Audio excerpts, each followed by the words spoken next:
ಅಣ್ಣ ಇಲ್ಲಿ ಊಟ ಎಲ್ಲಿ ಸಿಗ್ತದ್ರಿ ಅಂತ ಕೇಳ್ದ. ಪಾಪ ಅವನಿಗೆ ಗೊತ್ತಿಲ್ಲ, ಅವನಿಗೆ ಈ ಪಟ್ಟಣ ಅಂದರೆ ಗೊತ್ತಿಲ್ಲ. ಪಾಪ ಯಾರಿಗೋ ಕೇಳ್ದ, ಅಣ್ಣ ಇಲ್ಲಿ ಊಟ ಎಲ್ಲಿ ಸಿಗ್ತದ ಅಂತ ಕೇಳ್ದ. ಅವಾಗಂದ ಯಜಮಾನ್ರು ಒಬ್ಬ ಅವ ಹಾದಿಗೆ ಹೋಗವಂದ, ಅಣ್ಣ ಅಲ್ಲೈತೆ ನೋಡಪ್ಪ ಹೋಟೆಲ್, ಅಲ್ಲಿ ಊಟ ಸಿಗ್ತದ. ಪಾಪ ನೇರವಾಗಿಂದ ಅಲ್ಲಿ ಬಂದ, ಕುರ್ಚಿ ಗಿರ್ಚಿ ಹಾಕಿದ್ರು ಕುಂತ. ಯಾವಾಗಿಂದ ಕುರ್ಚಿ ಹಾಕಿದ್ರು ಕುಂತ, ಅವ ಸಪ್ಲೈಯರ್ ಬಂದ, ಏನು ಕೊಡ್ಲಿ ಸರ್ ಅಂದ. ಪಾಪ ಇವ ರೈತ, ಇವನಿಗೆ ಏನು ಗೊತ್ತಿಲ್ಲ, ಹೋಟೆಲ್ ಅಂದ್ರೆ ಗೊತ್ತಿಲ್ಲ, ಖಾನಾವಳಿ ಅಂದ್ರೆ ಗೊತ್ತಿಲ್ಲ. ಪಾಪ ಅವ ಸಪ್ಲೈಯರ್ಗಂದ, ಎಷ್ಟು ಪುಣ್ಯದ ಕೆಲಸ ಮಾಡ್ತೀರಿಪ್ಪ, ನಮ್ಮಂಥವ್ರು ಹಸ್ತು ಬಂದವರಿಗೆ ಅನ್ನ ಹಾಕ್ತಿರಲ್ಲ, ಎಷ್ಟು ಪುಣ್ಯದ ಕೆಲಸ ಮಾಡ್ತೀರಿ ಅಂದ. ಅವ ಅಂದ ಸಪ್ಲೈಯರ, ಇಲ್ಲಿ ಪುಗಿಸೆಟ್ಟೆ ಇಲ್ಲಿ ಇದೇನು ಲಕ್ಷ್ಮಿ ಗುಡಿ ಏನಿದು ಏನ್ರಿ, ಇಲ್ಲಿ ಜಯಮಂಗಲಂ ಅನ್ನೋದ್ರೆ ಗಂಗಾಳ ಡಣ್ಣತವ. ಯಾಕ್ರಿ ನಾನು ನೋಡ್ತಿರಲ್ಲ ವರ್ಷ ಜಾತ್ರೆಯಾಗ ನಮಸ್ಕಾರ ಇಲ್ಲ, ಚಮತ್ಕಾರ ಇಲ್ಲ. ಇಲ್ಲಿ ಜಯಮಂಗಲಂ ಅನ್ನೋದು ಅಟ್ಟೆ ತಡ, ಅಲ್ಲಿ ಗಂಗಾಳುಗಳು ಒಂದು ಸೌಂಡ್ ಹಾರಾಡ್ತಿರ್ತಾವ. ಅವ ಅಂದ ಸಪ್ಲೈಯರ, ಇದನ್ನ ಲಕ್ಷ್ಮಿ ಗುಡಿ ಮಾಡಿದೇನು ನೀನು, ಇಲ್ಲೇನು ಪುರಾಣಾಚಾರ ಪ್ರವಚನಾಚಾರ, ಇದು ಹೋಟೆಲ್, ಇದು ಹೋಟೆಲ್ ಅದಿದು. ಆದ್ರೆ ಇಲ್ಲಿ ನಾವು ರೊಕ್ಕ ತೊಗೊಂಡಂದ ಕೊಡ್ತೀವಪ್ಪ ತಗೊಂಡಂದು. ಪಾಪ ಅವ ರೈತನಿಗೆ ತಿಳಿಸಿ ಹೇಳ್ದ. ಅವಾಗ ಅವ ರೈತ ಅಂದ, ಮತ್ತು ಏನೇನೈತಪ್ಪ ನೀನು ಇದರ ಖಾನಾವಳ್ಯಾಗ ಅಂದ. ಏನಿಲ್ಲ, ದ್ವಾಸೆ ಇದೆ, ಉತ್ತಪ್ಪಿದೆ, ಉಪ್ಪಿಟ್ಟಿದೆ, ಸೂಸಲ ಇದೆ, ಹಿಂಗೆ ಎಲ್ಲ ಥರದ್ದು ಕುಣ್ದ ಹೇಳ್ದ. ಹೇಳೋದ ಬಳಕೆ ಅಂದ್ರೆ ಪಾಪ ರೈತಗೆ ಗೊತ್ತಿದ್ದಿಲ್ಲ. ಮತ್ತು ಉಪ್ಪಿಟ್ಟು ಹ್ಯಾಂಗ ಅಂದ. ಒಂದು ಪ್ಲೇಟ್ ಉಪ್ಪಿಟ್ಟಿಗೆ ಅಂದ 20 ರೂಪಾಯಿ, ಮತ್ತು ದ್ವಾಸೆ ಅದನ್ನು 20 ರೂಪಾಯಿಗೆ ಒಂದು ಪ್ಲೇಟ್, ಇಡ್ಲಿ 20 ರೂಪಾಯಿಗೆ ಒಂದು ಪ್ಲೇಟ್. ಇವ ಅಂದ ರೈತ, ಹಂಗಿತ್ತು ಅಂದ್ರೆ ನಿಮ್ಮ ಹೋಟೆಲ್ದಾಗ ಏನೇನು ಮಾಡಿದೆಪ್ಪ ಎಲ್ಲ ಒಂದೊಂದು ಪ್ಲೇಟ್ ತೊಗೊಂಬ ಅಂದ. ಹೊಲ್ದಾಗ ದುಡಿಯೋ ಮನುಷ್ಯ, ನಮ್ಮಂಗೆ ಅಂದ ಒಂದು ಇಡ್ಲಿ ತಿಂದು ಮೂಲಿ ಹಿಡ್ಕೊಂಡು ಕುಂದ್ರವ ನಾವು. ಹೊಲ್ದಾಗ ದುಡಿಯೋ ಮನುಷ್ಯ ಅವ ರೈತ ಇದ್ದಂಗೆ. ನಮಗೆ ಒಂದು ಇಡ್ಲಿ ಮ್ಯಾಗ 2ನೇ ಇಡ್ಲಿ ಕುತ್ತಿಗೆಗೆ ಬರ್ತದೆ. ಅವ್ರು ರೈತರು ಹೊಲ್ದಾಗೇನ ದುಡಿತಕ್ಕಂಥವ್ರು ಆನಂದ ಊಟ ಮಾಡ್ತಿರ್ತಾರೆ. ಎಲ್ಲ ಒಂದೊಂದು ಪ್ಲೇಟ್ ತೊಗೊಂಬ ಅಂದ. ಎಲ್ಲ ಒಂದೊಂದು ಪ್ಲೇಟ್ ತಂದು ಕೊಟ್ಟರು. ಇವ ಎಲ್ಲ ತಿಂದ. ದ್ವಾಸೆ ಪೂರ ತಿನ್ನವ, ಪ್ಲೇಟ್ ನೆಕ್ಕವ, ಚೀಲ್ದಾಗ ಹಾಕವ. ಇಡ್ಲಿ ತಿನ್ನವ, ಪ್ಲೇಟ್ ನೆಕ್ಕವ, ಚೀಲ್ದಾಗ ಹಾಕವ. ಎಲ್ಲದ್ರ ಜೋಡಿನೂ ಕುಣದ ಸ್ಪೂನ ಪ್ಲೇಟ ಅವ ಏನಂತಾರೆ, ಅವು ತ್ರಿಶೂಲಿದ್ದಂಗೆ ಇರ್ತಲ್ಲ, ಅದಕ್ಕೆ ಏನಂತಾರೆ ರೀ, ಫೋರ್ಕಾನ್ ಏನೋ ಅಂತಾರೆ ಅದಕ್ಕೆ. ಅವು ಎಲ್ಲ ಕೊಟ್ಟಿದ್ದವ. ಇವ ಎಲ್ಲ ತಿನ್ನವ, ಇಡ್ಲಿ ತಿನ್ನವ, ದ್ವಾಸೆ ತಿನ್ನವ, ಎಲ್ಲ ತಿನ್ನೋದು ಚೀಲ್ದಾಗ ಹಾಕೊಳ್ಳೋದು. ಸಪ್ಲೈಯರ್ ಬಂದು ನೋಡ್ದ, ಅಣ್ಣವ್ರು ನಾಷ್ಟ ಮಾಡಿದ್ರೇನ್ರಿ ಅಂದ. ಮಾಡಿದ್ನಲ್ಲಪ್ಪ ಅಂದ. ಮತ್ತು ಪ್ಲೇಟ್ಗಳು ಎಲ್ಲಿ ಅವ ಅಂದ. ಅವ ಅಂದ ರೈತ, ನೀನೇ ಹೇಳಿದಿಲ್ಲ 20 ರೂಪಾಯಿಗೆ ಒಂದು ಪ್ಲೇಟ್ ದ್ವಾಸೆ ತಂದು, ದ್ವಾಸೆ ತಿಲ್ಲಕ್ಕಾಯ್ತು, ಪ್ಲೇಟ್ ಮನೆಗಾಯ್ತು ಏನ್ರಿ. ನೋಡ್ರಿ ಅವ ರೈತ ಎಟ್ಟ ಹಿಡಿದಾರ ಮನುಷ್ಯನ. ನೀನೇ ಹೇಳಿದಿಲ್ಲ 20 ರೂಪಾಯಿಗೆ ಒಂದು ಪ್ಲೇಟ್ ಇಡ್ಲಿ, ಇಡ್ಲಿ ಹೊಟ್ಟೆಗಾಯ್ತು, ಪ್ಲೇಟ್ ಅಂದ ಮನೆಗಾಯ್ತು. ಅವ ಅಂದ ಸಪ್ಲೈಯರ್, ಅಣ್ಣೋರೇ ಅದ್ರ ಒಳಗಿಂದ ಇಡ್ಲಿ ತಿನ್ನೋ ಹಕ್ಕದ ಹೊರತಾಗಿಂದ ಪ್ಲೇಟ್ ತಿನ್ನೋ ಒಯ್ಯೋದು ಲೆಕ್ಕ ಹಕ್ಕಿಲ್ಲ ನನಗೆ. ಪ್ಲೇಟ್ ಅಂದ ಯಾವುದರ ಹೋಟೆಲ್ದಾಗಿಂದ ಪ್ಲೇಟ್ ಕೊಡ್ತಾರೇನ್ರಿ, ಅದ್ರ ಒಳಗಿರ್ತಕ್ಕಂಥ ಇಡ್ಲಿ ತಿನ್ಬೋದು, ದ್ವಾಸೆ ತಿನ್ಬೋದು, ನೀ ಏನು ಬೇಕಾದಿಂದ ತಿನ್ಬೋದು ಖರೆ. ಆದ್ರೆ ಪ್ಲೇಟ್ ಮಾತ್ರ ಅಂದ ಇಲ್ಲೇ ಬಿಟ್ಟಂದ ಹೋಗ್ಬೇಕಲ್ಲ. ಹಾಗಿದು ಹೊಲ ನಂದು ನಂದು ನಂದು ಹತ್ತಿಕೊಂಡೇನು ಬಡ್ದಾಡ್ತಿಲ್ಲ. ಈ ಹೊಲದಾಗಿಂದ ಬೆಳ್ಕೊಂಡು ನೀ ಬೇಕಾದ ತಿನ್ಬೋದು, ಅಧಿಕಾರ ಅದೇ ಹೊರತಾಗಿ ಹೊಲ ಒಯ್ಯಲಿಕ್ಕೆ ನನಗೆ ಅಧಿಕಾರ ಇಲ್ಲ ಅದೇನ್ರಿ. ಇದ್ರಾಗ ನಾವು ಬೇಕಾದ ಬೆಳ್ಕೊಂಡು ತಿನ್ನು, ನೀ ಹತ್ತಿ ಬೆಳಿ, ಜೋಳ ಬೆಳಿ, ತೊಗರಿ ಬೆಳಿ ಏನ್ರಿ, ನೀನು ಏನು ಬೇಕಾದ ಕಡ್ಲಿ ಬೆಳಿ, ಹೆಸರು ಬೆಳಿ, ಉದ್ದು ಬೆಳಿ, ಏನು ಬೇಕಾದ ಬೆಳ್ಕೊಂಡು ತಿನ್ನುವ ಅಧಿಕಾರ ಅದೇ ಹೊರತಾಗಿ ಆದ್ರೆ ಹೊಲ ಒಯ್ಯಲಿಕ್ಕೆ ಅಂದ್ರೆ ಯಾರಿಂದಲೂ ಕೂಡ ಅಧಿಕಾರ ಇಲ್ಲ. ಹಿಂಗೆ ಜೀವನದ ಒಳಗೆ ಇದು ಏನೆಲ್ಲ ನಾವು ಕಣ್ಣಾರೆ ಕಾಣ್ತೀವಲ್ಲ, ಇದು ಎಲ್ಲ ಯಾರ್ದು ಒತ್ತುಕೊಂಡಂತ ಕೇಳಿದ್ರೆ ಇದೆಲ್ಲ ಭಗವಂತ ಕೊಟ್ಟಿರ್ತಕ್ಕಂಥ ಕೊಡುಗೆ. ಜೇಡರ ದಾಶಿಮಾರರು ಭಾಳ ಕಿಮ್ಮತ್ತಿನ ಒಂದು ವಚನ ಹೇಳ್ತಾರೆ. ನಾವೆಲ್ಲ ಈ ಭೂಮಿ ಮೇಲಿಂದ ಹುಟ್ಟುದ ಬಳಕ ಎಲ್ಲನೂ ಕೂಡ ನಂದು ನಂದು ನಂದು ನಂದು ಹತ್ತಿಕೊಂಡೇನು ಬಡ್ದಾಡ್ಲಕತ್ತೀವಲ್ಲ. ಹಾಗಾದ್ರೆ ಯಾರ್ದು ಅನ್ನುವುದನ್ನು ಜೇಡರ ದಾಶಿಮಾರಿ ಹೇಳ್ತಾರೆ. ಎಳೆ ನಿಮ್ಮದಾನ, ಬೆಳೆ ನಿಮ್ಮದಾನ, ಸುಳಿದು ಸೂಸುವ ಗಾಳಿ ನಿಮ್ಮದಾನ, ನಿಮ್ಮ ದಾನವನುಂಡು ಅನ್ಯರ ಹೊಗಳವ ಕುನ್ನಿಗಳೇನೆಂಬೆ ರಾಮನಾಥ. ನೋಡ್ರಿ ಅವ್ರು ಹೇಳ್ತಾರ, ಇದು ಎಲ್ಲ ಯಾರು ಕೊಟ್ಟಿರ್ತಕ್ಕಂಥ ಕೊಡುಗೆ ಎತ್ತುಕೊಂಡೋದಕ್ಕೆ ಕೇಳಿದ್ರೆ, ಈ ಭೂಮಿ ಕೊಟ್ಟಿರ್ತಕ್ಕಂಥವು ಯಾರು, ಭಗವಂತನೇ ಕೊಟ್ಟಾವ. ಬೆಳೆ ಕೊಟ್ಟವರು ಯಾರು, ಪರಮಾತ್ಮನೇ ಕೊಟ್ಟಾವ. ಅನ್ನ ಕೊಟ್ಟವರು ಯಾರು, ಗಾಳಿ ಕೊಟ್ಟವರು ಯಾರು, ನೀರು ಕೊಟ್ಟವರು ಯಾರು, ಇಷ್ಟೆಲ್ಲವನ್ನು ಕೂಡ ಕೊಟ್ಟಿರ್ತಕ್ಕಂಥ ಭಗವಂತನೇ ಕೊಟ್ಟನತ್ತನ್ನುವಂಥದ್ದನ್ನು ಒಂದು ಕ್ಷಣ ಅಂದ ಭಗವಂತ ಸಿಟ್ಟಿಗೆದ್ದು ಒಂದು ಕ್ಷಣ ಗಾಳಿಗೆ ಕಮ್ಮಿ ಮಾಡೋದಂದ್ರೆ ಬದುಕಲಿಕ್ಕೆ ಸಾಧ್ಯ ಅದೇನ್ರಿ. ಒಂದು ವೇಳೆ ನಮಗೆ ಭಗವಂತ ಅನ್ನ ಕೊಡಲಿಲ್ಲ, ನೀರು ಕೊಡಲಿಲ್ಲ, ನಾವು ಈ ಭೂಮಿ ಮೇಲಿಂದ ಬದುಕಲಿಕ್ಕೆ ಅಂದ್ರೆ ಸಾಧ್ಯ ಅದೇನು, ಸಾಧ್ಯ ಇಲ್ಲ. ಒಂದು ನಾವು ಜನ ಅರ್ಥ ಮಾಡ್ಕೋಬೇಕಾಗಿದೆ, ಇದು ಎಲ್ಲ ಕೊಟ್ಟಿರ್ತಕ್ಕಂಥದ್ದು ಭಗವಂತನೇ ಕೊಟ್ಟ. ಹಾಗಾದ್ರೆ ನಾವು ಭಗವಂತನಿಗಾಗಿ ಏನು ಕೊಟ್ಟಿವಿ ಅದು ಬೇಕಲ್ಲ ಏನ್ರಿ. ಒಬ್ಬ ದಾರಿ ಹಿಡ್ಕೊಂಡು ಬರುವಂತನ್ಯಾಗ ಅವನ ಕಿಸೆದಾಗಂದ ಒಂದು ಬೀಡ್ ಅದ, ಹಚ್ಕೋಬೇಕಂದ್ರೆ ಕಡ್ಡಿಲ್ಲ, ಹಚ್ಕೋಬೇಕಂದ್ರೆ ಕಡ್ಡಿ ಇಲ್ಲ. ಎದುರಿಗೆ ಒಬ್ಬ ಮನುಷ್ಯ ಬರ್ತಿರ್ತಾನೆ, ಅಣ್ಣಾರೆ ಒಂದು ಈಡು ಕಡ್ಡಿ ಪಟ್ನ ಐತನ ಕೊಡ್ರಿ ಅಂತೀರಿ, ಕಡ್ಡೆ ಬೇದನ ಕೊಡ್ರಿ, ಯಾರು ಬೇಡಂತಾರೆ, ತಗೋರಿ ಎತ್ಕೊಂಡು ಕೊಡ್ತಾ. ಯಾವಾಗಿಂದ ಬಂದವ ಅದ್ರಾಗಿಂದ ಒಂದು ಕಡ್ಡಿ ತೆಗೆದು ಬೀಡಿ ಹಚ್ಕೊಂಡು ಮತ್ತೆ ಅವನ ಕಡ್ಡೆ ಬೇಂದೆ ಅವನಿಗೆ ಕೊಟ್ಟು ಸುಮ್ಮನೆ ಹೋಗಂಗಿಲ್ಲ, ಥ್ಯಾಂಕ್ಸ್ ರೀ ಅಂತೀವಿ. ಬರೀ ಒಂದು ಸುಟ್ಟು ಬಿಡಿ ಸೇದಕ್ಕ ಏನ್ರಿ ಒಂದು ಕಡ್ಡಿ ಕೊಟ್ಟವನಿಗೆ ಥ್ಯಾಂಕ್ಸ್ ಅಂತೀರಿ, ಎಲ್ಲ ಕೊಟ್ಟನಲ್ಲ. ಇವತ್ತೇನು ಈ ಸೃಷ್ಟಿ ನೋಡಕತ್ತಿರಲ್ಲ, ಇದು ಅಂದ ಚಂದ ಎಲ್ಲವನ್ನು ಕೂಡ ನೋಡಕತ್ತಿರಲ್ಲ ಏನ್ರಿ, ಆನಂದದೊಳಗಿಂದ ಒಳ್ಳೆದನ್ನು ಊಟ ಮಾಡಕತ್ತೀವಲ್ಲ, ಒಳ್ಳೆ ನೀರು ಕುಡಿಲಿಕತ್ತೀವಲ್ಲ, ಒಳ್ಳೆ ಗಾಳಿಯಿಂದ ಉಸಿರಾಡ್ಲಕತ್ತೀವಲ್ಲ. ಹಾಗಾದ್ರೆ ಇದೆಲ್ಲ ಕೊಟ್ಟವ್ರು ಯಾರು ಒತ್ತಿಕೊಂಡ್ರ ಆ ಪರಮಾತ್ಮ ಕೊಟ್ಟಾನೆ ಹೊರತಾಗಿ, ಆ ತಾಯಿ ಲಕ್ಷ್ಮಿ ಕೊಟ್ಟಾಳೆ ಹೊರತಾಗಿ ನಾವಂತಕ್ಕಂಥ ಸಂಗಟ ಏನು ತೊಗೊಂಡು ಬಂದಿಲ್ಲ. ಏನ್ರಿ ತಂದಿವೇನ್ರಿ? ನಾವು ಬರುವಂಥ ಪ್ರಸಂಗದೊಳಗಿಂದ ಏನು ತೊಗೊಂಡು ಬಂದಿಲ್ಲ. ಹೇಳ್ತಾರಲ್ಲ ಶರಣರು, ಬರುವಾಗ ಬೆತ್ತಲೆ ಹೋಗುವಾಗ ಬೆತ್ತಲೆ, ಬಂದು ಹೋಗುವುದರ ನಡುವೆ ಕತ್ತಲಿ ಒಳಗೆ ಜೀವನ ಕಳೆಯೋದಲ್ಲ. ಅದಕ್ಕಾಗಿ ನಿಂದ ಬಸವಣ್ಣವರಿಂದ ಸ್ಪಷ್ಟವಾಗಿ ಅಂತ ಹೇಳ್ತಾರೆ, ಇಳೆ ನಿನ್ನದ ಎಂತೀವಿ, ಈ ಭೂಮಿ ನಿನ್ನದಲ್ಲ, ಹೇಮ ನಿನ್ನದಲ್ಲ, ಕಾಮಿನಿ ಕೂಡ ನಿನ್ನವಳಲ್ಲ. ಹಾಗಾದ್ರೆ ನಿಂದು ಅನ್ನುವಂಥದ್ದು ಏನೈತೆ ತಗೊಂಡು ಕೇಳಿದ್ರೆ ಜ್ಞಾನ ಅನ್ನುವಂಥ ರತ್ನ ಅದತ್ ನೋಡು. ಅದಕ್ಕೆ ಯಾವನಿಂದಲೂ ಕೂಡ ಬೆಲೆ ಕಟ್ಟಲಿಕ್ಕಾಗಲ್ಲ. ಜ್ಞಾನ ಅನ್ನುವಂಥ ರತ್ನ ನಾವು ಒಬ್ಬ ಯಾವನೊಂದು ಒಂದು ಕೇಸ್ ಬಿದ್ದಿತ್ತ, ಸುಮ್ಮನೆ ನಿಮಗೆ ಕಲ್ಪನೆ ಹೇಳ್ತೀನಿ ನಿಮ್ಗೆ. ಯಾವಂದ ಒಬ್ಬೊಂದು ಕೇಸ್ ಕೋರ್ಟಿಗೆ ಬಿದ್ದಿತ್ತು. ಅವು ವಕೀಲ ಏನಂದ, ನೋಡಪ್ಪ ನಿನ್ನ ಕೇಸ್ ಅಂದ ನಿನ್ನಂತೆ ಆಗಬೇಕಾಗಿತ್ತು ಅಂದ್ರೆ ಕೋರ್ಟ್ನಾಗ ರೊಕ್ಕ ನಡೆಯಲ್ಲ, ಕೋರ್ಟ್ನಾಗ ಬಂಗಾರ ನಡೆಯಲ್ಲ, ಕೋರ್ಟ್ನಾಗ ಏನು ಬೇಕ್ರಿ, ಸಾಕ್ಷಿ ಹೇಳ್ಬೇಕು. ಯಾರ ಕಡೆ ಹೆಚ್ಚಿಗೆ ಸಾಕ್ಷಿ ಇರ್ತಾವ ಅವಂದೇ ಜಯ, ಅವನು ತಪ್ಪೇ ಮಾಡಿರ್ಲಕ್ಕ. ಈ ಹಳ್ಳಿಗಳದ ನ್ಯಾಯ ಮಾಡ್ತಿರ್ತಾರೆ ನೋಡ್ರಿ, ಯಾರು ಹೆಚ್ಚಿಗೆ ಕೊಡಿಸ್ತಾರೆ ಅವ್ರಂತೆ ನ್ಯಾಯ. ಹೆಂಗ್ರಿ ಹಳ್ಳಿಗಳದ ಭಾಳ ಮಜಾ. ಈಗ ಎಲ್ಲದಕ್ಕೂ ಪಾಕಿಟ. ನಮ್ಮ ಮನ್ಯಾಗ ಒಂದು ಲಗ್ನದ ಓಡಾಡಕ್ಕೆ ಬಂದ್ರೆ ಎಲ್ಲ ವ್ಯವಸ್ಥೆ ಮಾಡಿದಿಲ್ಲ ಅದಕ್ಕೆ. ಹೇಗ್ರಿ ನಮ್ಮ ಅಪ್ಪ ಸತ್ತಾನ ಬರ್ರಿ ಎತ್ತಿಕೊಂಡ್ರೆ ಎಲ್ಲ ಇಟ್ಟಿದ್ದಿಲ್ಲ ಏನ್ರಿ. ಸತ್ತಲ್ಲಿ ಹೋಲಕ್ಕೂ ಬಾಟ್ಲಿ, ಲಗ್ನಗಳಿಗೆ ಹೋಲಕ್ಕೂ ಬಾಟ್ಲಿ. ಇನ್ನು ನಮ್ಮದೇ ಪುಣ್ಯ. ಪ್ರವಚನ ಕೇಳಕ್ಕೆ ಬರ್ರಿ ಅಂದ್ರೆ ಏಸು ಬಾಟ್ಲಿ ಕುಡ್ತಿ ಅಂತ ಕೇಳಿಲ್ಲ ಮಗ. ಇದು ಒಂದೇ ನಮ್ಮದು ಪುಣ್ಯ. ಎಲ್ಲದಕ್ಕೂ ಬಂದದ. ಯಾರು ಹೆಚ್ಚಿಗೆ ಅಂತ ಕುಡಿಸ್ತಾರ ಅವರಂತೆ ನ್ಯಾಯ ಇರ್ತಾವ ಹಳ್ಳಿಗಳದಾಗ. ನೀವು ನೋಡ್ಬೇಕು, ನೀವು ಅವಂದೇ ತಪ್ಪಿದ್ರು ಕೂಡ ಅವಂದು ತಪ್ಪು ಅಂತ ಹೇಳಂಗಿಲ್ಲ. ಯಾಕೆ ಮಾಡಿ ಹೆಚ್ಚಿಗೆ ಅಂತ ಕುಡಿಸಿರ್ತಾನಲ್ಲ, ಕುಡಿಯೋದ್ರ ಮ್ಯಾಗ ಲೆಕ್ಕದ. ಹಂಗೆ ಇಲ್ಲಿ ಕೋರ್ಟಿನೊಳಗೆ ರೊಕ್ಕ ಇದು ಯಾವುದು ಬಾಟ್ಲಿ ಗಿಟ್ಲಿ ನಡೆಯಂಗಿಲ್ಲ, ಕೋರ್ಟ್ನಾಗೆ ಬೇಕು ಸಾಕ್ಷಿ. ಪಾಪ ವಕೀಲ ಅಂತಾನ, ನಿನ್ನ ಪರವಾಗಿಂದ ಯಾರು ಒಬ್ರಿಂದ ಸಾಕ್ಷಿ ಹೇಳೋರಿದ್ರೆ ಕರ್ಕೊಂಡು ಬಾರಪ್ಪ, ನಿನ್ನ ಪರವಾಗಿಂದ ಸಾಕ್ಷಿ ಹೇಳಿದ್ರಂದ್ರೆ ನಿನ್ನ ಬಿಡುಗಡೆ ಮಾಡಿಸ್ತೀನಿ ಅಂತ ತಿಳ್ಕೊಂಡು. ಇವ ಅಂದ, ಸರ್ ನನಗೆ 3 ಜನ ಗೆಳೆಯರದಾರ ರೀ, ಜೀವಕ್ಕೆ ಜೀವ ಕೊಡ್ತಕ್ಕಂಥ ಗೆಳೆಯರದ, 3 ಮಂದಿ ಕರ್ಕೊಂಬರ್ತೀನಿ ರೀ ಅಂದ. 3 ಮಂದಿ ಬೇಡ, ಯಾರಿಗಾರ ಒಬ್ರಿಗೆ ಕರ್ಕೊಂಡು, ಯಾರಿಗಾರ ಒಬ್ರಿಗಿಂದ ಕರ್ಕೊಂಡು ಬಾ ತಿಳ್ಕೊಂಡ. ಆಯ್ತು ಬಿಡ್ರಿ ಸರ್ ನಾ ಕರ್ಕೊಂಬರ್ತೀನಿ ಅಂತ ತಿಳ್ಕೊಂಡಂದು ಒಂದೇ ಗೆಳೆಯನ ಹತ್ರ ಬಂದಂದ. ನೋಡ್ದ ಗೆಳೆಯ ಬಂದಿದ್ದು ನೋಡು, ಓಹೋ ಬಾರ್ ಓದೋಸ್ತ, ಭಾರಿ ಖುಷಿ ಆಯ್ತಲ್ಲ. ಏನಿಲ್ಲಪ್ಪ ನಿನ್ನ ಬಳಿ ಒಂದು ಕೆಲಸ ಅದ, ಅದಕ್ಕೆ ಬಂದೀನಿ ಎಂದ. ಏನು ಕೆಲಸ ಅದ ಅಂದ್ರು. ಏನಿಲ್ಲ, ನನ್ನ ಕೇಸ್ ಒಂದು ಕೋರ್ಟಿಗೆ ಬಿದ್ದದ, ದಯವಿಟ್ಟು ನೀನು ನನಗಂದ ನಿನ್ನನ್ನು ಇಟ್ಟು ಪ್ರೀತಿ ಮಾಡ್ತೀನಲ್ಲ, ನೀನು ನನ್ನನ್ನು ಅಟ್ಟು ಪ್ರೀತಿ ಮಾಡ್ತೀಯಲ್ಲ, ಅದಕ್ಕೆ ನನ್ನ ಪರವಾಗಿಂದ ಒಂದಿಟ್ಟು ಕೋರ್ಟ್ನೊಳಗೆ ಬಂದು ಸಾಕ್ಷಿ ಹೇಳಿ ನಾನು ಬಿಡುಗಡೆ ಮಾಡಿಸ್ತೆ ಅಂತಂದ್ರೆ ನನ್ನ ಕೋರ್ಟ್ನಿಂದ ಬಿಡುಗಡೆ ಹಾಕದಪ್ಪ, ಅದಕ್ಕೆ ಒಂದಿಟ್ಟು ಬಾ ದೋಸ್ತ ತಿಳ್ಕೊಡು. ಅವ ಗೆಳೆಯ ಅಂದ, ಯಾರು ಬೇಡ ಅಂತಾರ ಓ ದೋಸ್ತ ಅಂದ. ಯಾರು ಬೇಡ ಅಂತಾರ? ನೀ ಏನು ಹೇಳಂತಿದೆ ಅದನ್ನು ಹೇಳ್ತೀನಿ. ಯಾಕೆ ನೀ ಅಟ್ಟ ನನ್ನನ್ನು ಪ್ರೀತಿ ಮಾಡ್ತಲ್ಲ, ನೀ ನನ್ನನ್ನು ಅಟ್ಟ ಕಾಳಜಿ ಮಾಡ್ತಲ್ಲ, ಆದ್ರೆ ನೀ ಏನು ಹೇಳಂತಿದೆ ಅದನ್ನು ಹೇಳ್ತೀನ. ನಿನ್ನ ಇಂದ್ರ ಅನ್ನಂದ್ರೆ ಇಂದ್ರ ಅಂತೀನಿ, ಚಂದ್ರ ಅನ್ನಂದ್ರೆ ಚಂದ್ರ ಅಂತೀನಿ. ಏನ್ರಿ ನೀ ಏನು ಸಾಕ್ಷಿ ಹೇಳಂತಿದ್ದು ಹೇಳ್ತೀನಿ, ಆದ್ರೆ ನಾ ಮನ್ಯಾಗ ಕೂತ್ ಹೇಳವ. ಮನ್ಯಾಗ ಕೂತ್ ಹೇಳವ. ಮನ್ಯಾಗ ಕೂತ್ ಹೇಳಿದ್ರೆ ಅಂದ್ರೆ ಬಿಡುಗಡೆ ಹಾಕಿದ್ರೆ ಒಂದು ಕವದೆ ಮಕ್ಕೊಂಡು ಹೇಳಿದ್ರು. ಇಲ್ಲಪ್ಪ, ಕೋರ್ಟಿನೊಳಗೆ ಬಂದು ಜಡ್ಜ್ ನಿದ್ರಿಗೆ ನಿಂತ್ಕೊಂಡು ಸಾಕ್ಷಿ ಹೇಳಿದ್ರೆ ಮಾತ್ರ ನಾನು ಬಿಡುಗಡೆ ಹಾಕದ, ಇಲ್ಲ ಇದ್ರಿಂದ ಬಿಡುಗಡೆ ಆಗಂಗಿಲ್ಲ. ಅದಕ್ಕೆ ನೀ ಕೋರ್ಟಿನೊಳಗೆ ಬಂದಿಂದ ಸಾಕ್ಷಿ ಹೇಳಬೇಕು. ಇಲ್ಲ ನನ್ನ ಕೈಲಿ ಆಗಂಗಿಲ್ಲ, ನೀ ಏನು ಹೇಳಂತಿದಿ ನಾ ಇಲ್ಲೇ ಮನ್ಯಾಗ ಕೂತ್ಕೊಂಡು ಹೇಳವ, ನಾ ಮನೆಗೆ ಕೂತ್ಕೊಂಡು ಹೇಳವ.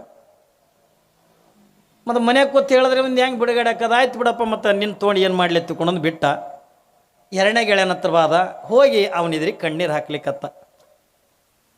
ನಾ ಎಷ್ಟು ನಂಬ್ಕೊಂಡಿದ್ದೆ ಅವನನ್ನು, ನಾ ಎಷ್ಟು ಪ್ರೀತಿ ಮಾಡ್ತಿದ್ದ, ಎಷ್ಟು ಹಚ್ಕೊಂಡಿದ್ದೆನ, ಆದ್ರೆ ಮನೆ ಬಿಟ್ಟು ಅಂದ ಹೊರಗೆ ಬರಂಗಿಲ್ಲ ಎತ್ಕೊಂಡು ಹೇಳ್ಯಾನ, ದೋಸ್ತ ನೀ ನನಗಿಂದ ಪ್ರಾಣಕ್ಕೆ ಪ್ರಾಣ ಕೊಡ್ತೀನಿ ಅಂತಂದಿದ್ದಿ, ಜೀವಕ್ಕೆ ಜೀವ ಕೊಡ್ತೀನಿ ಎತ್ಕೊಂಡಂದಿದ್ದಿ, ನೀನಾದ್ರೂ ಕೂಡ ಕೋರ್ಟ್ನೊಳಗೆ ಅಂದ ಬಂದು ನನ್ನ ಪರವಾಗಿಂದ ಸಾಕ್ಷಿ ಹೇಳಿ ನನಗೆ ಬಿಡುಗಡೆ ಮಾಡಿಸು ಅಂದ 2ನೇ ಗೆಳೆಯ. ಏನ್ರಿ ಯಾವಾಗಿಂದ 2ನೇ ಗೆಳೆಯಗಂದ ಅಂದಾಗ ಇವ 2ನೇ ಗೆಳೆಯ ನಗಲಕ್ಕತ್ತ. ಅದ್ರ ಬಲ್ಯಕ್ಕೆ ಹೋಗಿದ್ದೆವು ದೋಸ್ತ ಅಂದಿವ, ಅದ್ರ ಬಲ್ಯಕ್ಕೆ ಹೋಗಿದ್ದಿ. ಅವ ಮನೆ ಬಿಟ್ಟಂದ ಹೊರಗೆ ಬರಂಗಿಲ್ಲ ಅಂತ ಹೇಳ್ಯಾನ, ಅಂಥದ್ರ ಬಲ್ಲಿ ಯಾಕೆ ಹೋಗಿದ್ದಿ, ನಾನು ನಿನಗಿಂದ ಪ್ರಾಣಕ್ಕೆ ಪ್ರಾಣ ಕೊಡ್ತೀನಿ ಅಂತ ಹೇಳಿನಿ, ಜೀವಕ್ಕೆ ಜೀವ ಕೊಡ್ತೀನಿ ಅಂತ ಕೂಡ ಮಾತು ಕೊಡ್ತೀನಿ ಅಂತ ತಿಳ್ಕೊಂಡಂದಾಗ ಅವ ಮನೆ ಬಿಟ್ಟಂದ ಹೊರಗೆ ಬರಂಗಿಲ್ಲ ಅಂತ ಹೇಳ್ಯಾನಲ್ಲ, ನಾ ಮನೆ ಬಿಟ್ಟು ಹೊರಗೆ ಬರ್ತೀನಿ, ಕೋರ್ಟಿನ ಬಾಗಿಲ ತನಕ ಬರ್ತೀನಿ, ಆದ್ರೆ ಒಳಗೆ ಬಂದು ಸಾಕ್ಷಿ ಹೇಳಲ್ಲ. ಮತ್ತು ಇನ್ನು ಅವನೇ ಬೇಸಲ್ಲ ಕೌದ್ಯಾಗ ಕೂತ್ಕೊಂಡು ಹೇಳವನು. ಏನ್ರಿ ಕೋರ್ಟಿನ ಬಾಗಿಲ ತನಕ ಬರ್ತಾನ, ಆದ್ರೆ ಕೋರ್ಟಿನ ಒಳಗೆ ಬಂದು ಸಾಕ್ಷಿ ಹೇಳಂಗಿಲ್ಲ. ಅವ ಅಂದ ಹಾಂಗಲ್ಲ, ನೀ ಕೋರ್ಟಿನೊಳಗೆ ಬಂದು ಸಾಕ್ಷಿ ಹೇಳಿದ್ರೆ ನನ್ನ ಬಿಡುಗಡೆ ಹಾಕದ ಏನಾರು ಮಾಡು ಒಳಗೆ ಬಾ ಅಂದ. ಅವ ಅಂದ ಇಲ್ಲ, ಕೋರ್ಟಿನ ಭಾಗದ ನಿಂತು ಜಡ್ಜ್ ಕೇಳಂಗೆ ಚೀರಿ ಹೇಳ್ತೀನಿ ಅಂದ. ಚೀರಿ ಹೇಳಿದ್ರೆ ಹ್ಯಾಂಗೆ ನಡೀತದ್ರಿ, ಅಲ್ಲಿ ಹೋಗಿ ಕಟ್ಕಟ್ಟಾಗಿ ನಿಂದಿರ್ಬೇಕಲ್ಲಿ, ಜಡ್ಜ್ ನಿಂದ್ರಿ ಕೈ ಜೋಡಿಸ್ಕೊಂಡು ನಿಂದಿರ್ಬೇಕು ಏನ್ರಿ, ಅಂದಾಗ ಮಾತ್ರ ಅಂದ್ರೆ ನಾನು ಬಿಡುಗಡೆ ಹಾಕದ. ಅವಾಗ ಅವ ಅಂತಾನ, ಹುಚ್ಚಪ್ಪ ನನಗಂದ ಕೋರ್ಟಿನ ಒಳಗೆ ಬಂದು ಸಾಕ್ಷಿ ಹೇಳೋಕ್ಕಾಗಲ್ಲ, ನೀ ಏನು ಹೇಳಂತಿದಿ ಕೋರ್ಟಿನ ಬಾಗಿಲ್ದಾಗ ಬಂದು ಹೇಳತ್ತೆ. ಬ್ಯಾಡ್ ಬಿಡು ಹತ್ತಿಕೊಂಡು ಬಿಟ್ಟ. ಮೂರನೇ ಗೆಳೆಯನ ಹತ್ರ ಬಾದ, ದೋಸ್ತ ಒಂದನೇದವರೇ ಮನೆ ಬಿಟ್ಟಂದ ಬರಂಗಿಲ್ಲ ಎತ್ತುಕೊಂಡು ಹೇಳ್ಯಾನ, ಇನ್ನು ಎರಡನೇದವ ಕೋರ್ಟಿನ ಬಾಗಿಲು ತನ್ನೇ ಬರ್ತಾಗಂದ ಒಳಗೆ ಬಂದಂದ ಸಾಕ್ಷಿ ಹೇಳಂಗಿಲ್ಲ ಎತ್ತುಕೊಂಡು ಹೇಳ್ಯಾನ, ಇನ್ನು ಉಳ್ದವೆಂದ ನೀವೊಬ್ಬಪ್ಪ, ನೀವೊಬ್ಬ ಕೈ ಬಿಟ್ಟು ಎತ್ತಿಕೊಂಡಂದ ನಂದು ಏನು ಉಳಗಾಲಿಲ್ಲ, ನನಗೆಂದು ಶಿಕ್ಷೆ ಆಗೇ ಹಾಕದ, ಏನಾರು ಮಾಡು, ನೀ ಕೋರ್ಟಿನೊಳಗೆ ಬಂದು ಜಡ್ಜ್ ನಿದ್ರಿಗೆ ನಿಂತ್ಕೊಂಡು ಸಾಕ್ಷಿ ಹೇಳಿ ನಾನು ಬಿಡುಗಡೆ ಮಾಡಿಸುವಂದ. ಅವಾಗ ಮೂರನೇದ ಬಂದ, ದೋಸ್ತ ಅವ ಮನೆ ಬಿಟ್ಟು ಹೊರಗೆ ಬರಂಗಿಲ್ಲ ಅಂತೇಳಲ್ಲ, ನಾ ಮನೆ ಬಿಟ್ಟಂದು ಹೊರಗೆ ಬರ್ತೀನಿ, ಕೋರ್ಟಿನ ಬಾಗಿಲು ತನ ಬರ್ತೀನಿ, ಕೋರ್ಟಿನ ಒಳಗೆ ಬಂದು ಜಡ್ಜ್ ನಿದ್ರಿಗೆ ನಿಂತುಕೊಂಡು ನಿನ್ನ ಪರವಾಗಿಂದ ಸಾಕ್ಷಿ ಹೇಳಿ ನೀನು ಬಿಡುಗಡೆ ಮಾಡಿಸ್ತೇನೆ ನಡಿ ಎತ್ತಿಕೊಂಡಂದ. ಯಾರು ಹಿತ್ತವರು ನಮಗೆ ಮೂವರೊಳಗ್ರಿ? ಯಾರು ಒಳ್ಳೆಯವ್ರಿ? ಏನು ಮನೆ ಬಿಟ್ಟು ಹೊರಗೆ ಬರಲಾರ್ದ ಒಳ್ಳೆಯವನು? ಏನು ಕೋರ್ಟಿನ ಬಾಗಿಲು ತನ್ನೇ ಬರೋ ಒಳ್ಳೆಯವನು? ಕೋರ್ಟಿನೊಳಗೆ ಬಂದು ಜಡ್ಜ್ ನಿದ್ರಿಗೆ ನಿಂತುಕೊಂಡು ಸಾಕ್ಷಿ ಹೇಳಿಂದ ನಮ್ಮನ್ನು ಬಿಡುಗಡೆ ಮಾಡೋ ಒಳ್ಳೆಯವನು? ಯಾರು ಒಳ್ಳೆಯವ್ರಿ? ಇದು ಕತೆ ಕೇಳಿದಾಗ ನೀವು ಮೂರನೇದ ಒಳ್ಳೆಯವ್ರಿ ಅಂತೀರಿ. ನಮ್ಗೆ ನಾವು ಚಲೋ ಇದ್ದಾಗ ನಮ್ಮ ಮೂರನೇ ಗೆಳೆ ಬೇಕಾಗೇ ಇಲ್ಲ, ಇದು ತಿಳಿಯಾಗಿರ್ಲಿ ಮಗ. ಏನ್ರಿ ಒಂದನೇ ಗೆಳೆ ಯಾರು? ನಾ ಹೇಳಿನಲ್ಲಿ ಮಗ, ಬರುವಾಗ ಬೆತ್ತಲೆ ಹೋಗುವಾಗ ಬೆತ್ತಲೆ, ಒಂದು ಉಟ್ಕೊಳಕ್ಕೆ ಒಂದು ಅಂಗಿನೂ ಕೂಡ ಬರಂಗಿಲ್ಲ. ನಾವಿಟ್ಟು ಜಿಪುಣತನ ಮಾಡಿ ಹೆಂಡತಿ ಚಲೋ ಸೀರೆ ತರಲಾರ್ದೆ, ಮಕ್ಕಳಿಗೆ ಚಲೋ ಅನ್ನ ಹಾಕ್ಲಾರ್ದೇನೆ ಏನ್ರಿ ಜಿಪುಣತನ ಮಾಡಿ ಮಾಡಿ ಗಳಿಸಿ ಗಳಿಸಿ ಗಳಿಸಿ ಗಳಿಸಿ ಅಂದ ಉಗುಳು ಹಚ್ಚಿ ಎಣಿಸ್ತೀವಿ ನೋಡ್ರಿ ನೀವು. ಈಗ ಅಲ್ಮರಿ ಒಂದು 20,000 ರೂಪಾಯಿ ಇಟ್ಟಿಂದ ಮುಂಜಾನೆ ಹೇಳೋದು ಮೊದಲು ಅವೇ ಎಣಸು, ಮತ್ತು ಅಲ್ಲಿ ಇಟ್ಟಂದ ಕೀಲಿ ಹಾಕಿ ಸಂಜೆಗೆ ಬರೋದು, ಮತ್ತು ಅವೇ 20,000 ರೂಪಾಯಿ ಎಣಸೋದು. ಅವೇನು ಮರಿ ಹಾಕ್ತಾವನು ಚಂತಾನೆ ಎಣಸಲ್ಲ, ಅಷ್ಟು ಲೋಬಿ ರೀ ಜಿಪುಣತನ. ಯಾರೇ ಒಯ್ದಾರೆ ಅನ್ನೋ ಬಿಟ್ಟರು ಅಪ್ಪಿ ತಪ್ಪಿ 20,000 ರೂಪಾಯಿ ಇಟ್ಟಿದ್ದಂತಂದ್ರೆ ಅವನಿಗೆ ಕೀಲಿ ಉಡ್ದಾರ್ಕೆ ಯಾಕ್ರಿ ಕಟ್ತಾರೆ ನೋಡ್ರಿ. ಇಲ್ಲ ಈಗ ಅವರು ಅಲ್ಮರಿ ಮಾಡೋರ್ನು ಭಾರಿ ಶಾಣ್ಯಾರು ಬಂದ್ರೆ, ಈಗ ಅವರು ರಾಜ ರಾಣಿ ಅಂತೇಳಿ 2 ಮಾಡ್ಯಾವ. ಈಗ ಅಲ್ಮರಿಗೆ ರಾಜ ರಾಣಿ, ರಾಣಿದೊಂದು ಬೇರೆನೆ ರಾಜಂದೊಂದು ಬೇರೆನೆ. ಇವ ಇದರಿಂದ ಉಡ್ದಾರ ಕಟ್ಟಿರ್ತಾನೆ, ಕೀಲಿ ತೆಗೆದ್ರೆ ಅದನ್ನು ಎಣಿಸ್ಬೇಕಿಲ್ಲ, ಹಿಂಗೆ ಅಲ್ಮರಿ ತೆಗಿಬೇಕಿಲ್ಲ, ತೆಗಿಯಂಗಿಲ್ಲ, ಟೊಂಕನ ಒಯ್ದು ನೋಡ್ರಿ ನೀವು ಏಸ್ ಟೊಂಕಿಗೆ ಅಂದ ಉಡ್ದಾರ್ಕೆ ಅದು ಕಟ್ಟಿರ್ತಾರಲ್ಲ, ಅವರು ಟೊಂಕ ಮುರಿಯಲ್ದಕ್ಕೆ ಕೀಲಿ ಹೊರಗೆ ಬರಬಾರ್ದು ಏನ್ರಿ, ಟೊಂಕನೇ ಮರಿಯಲ್ದಕ್ಕೆ ಕೀಲಿ ಹೊರಗೆ ಬರಬಾರ್ದು. ಯವ್ವ ನೀವು ನಗಲಕತ್ತೀರ, ನೀವೇನೇನು ಕಮ್ಮಿ ಏನು? ಅವರು ಉಡ್ದಾರ ಕಟ್ಟೋದೆ ಅಂದ ಕೀಲಿ ಕಟ್ಟಾಕ, ನೀವು ಉದಾರ ಕಟ್ಟೋದೆ ಕೀಲಿ ಕಟ್ಟಾಕ.